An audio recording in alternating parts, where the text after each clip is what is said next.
बाबा साहब अम्बेडकर ने विशद चर्चा की, विशद अपनी सोच रखी। सिर्फ अपनी सोच ही नहीं, हर विषय पर बहुत विस्तारित रूप से चर्चा हुई। सबको बहुत विषय ऐसे थे जो आज मेरे पास समय कम है, मैं उसमें विशेष रूप से मैं इंटर करना नहीं चाहूंगा। सबको साथ लेते हुए सर्वसम्मत रूप से बाबा साहब ने संविधान जो अपने देश के लिए जो प्रस्तुत किया, आज उसी का परिणाम है कि हम जो सुख सुविधा या सुख समृद्धि या जो शांति रूप से जो देश चल रहा है, वो उसका परिणाम है। कुछ कुछ जगहों पे बाबा साहब, ये दुर्भाग्यपूर्ण है, कहना नहीं चाहिए, लेकिन ये बात भी सत्य है कि हमने पूर्ण रूपेण बाबा साहब के बहुत सारी चीजों को उस समय हम लोगों को समझने में दिक्कत हुई। देश वालों को लगा कि ये हम समय से, जमाने से बहुत आगे चले जा रहे हैं। लोगों ने, ये स्वाभाविक बात है, अपने समय से बहुत ज्यादा आगे या समय से बहुत ज्यादा पीछे, दोनों को समझना बहुत कठिन होता है।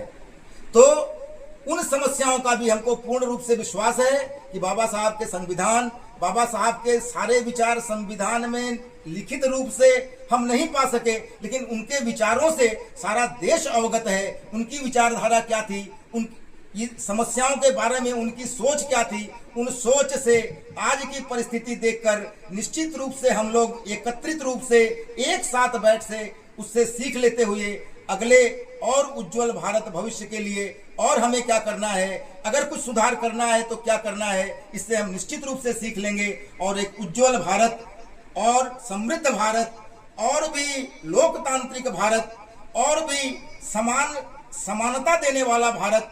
अभी भी हमारे देश में बहुत असमानता है, आर्थिक असमानता है, धार्मिक असमानता है, जातिगत असमानता है, अवशेष अभी भी हैं। इसको और उन्नत कैसे बनाया जा सकता है, बाबा साहब के विचारों के साथ हमारा जो अनुभव रहा है और अपनी सीख से निश्चित रूप से हम वो सब करने में सफल होंगे और हमारा देश बहुत ही उन्नत, बाबा साहब के सपनों का देश ये निश्चित रूप से उत्तीर्ण होकर सपनों का देश बनेगा। बाबा साहब के सपनों का देश जो कि सही मायने में दुनिया को रास्ता दिखाएगा।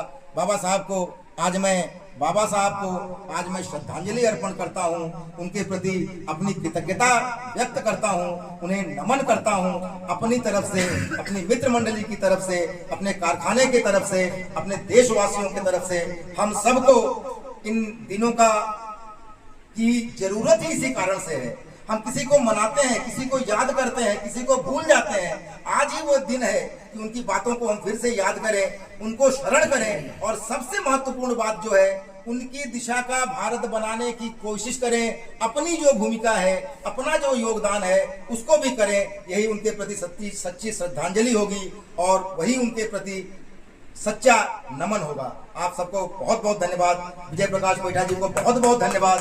आपने हम सबको आज का दिन पालन करने का, यहाँ उपस्थित होने का, उनके प्रति कुछ बोलने का आपकी वजह से हम लोगों को मौका मिला। बहुत बहुत धन्यवाद। बाबा साहब भीमराव अम्बेडकर अमर रहे। बाबा साहब भीमराव अम्बेडकर के विचारों वाला, उनके अनुसार का भारत निश्चित रूप से होगा। आप सबको बहुत बहुत धन्यवाद।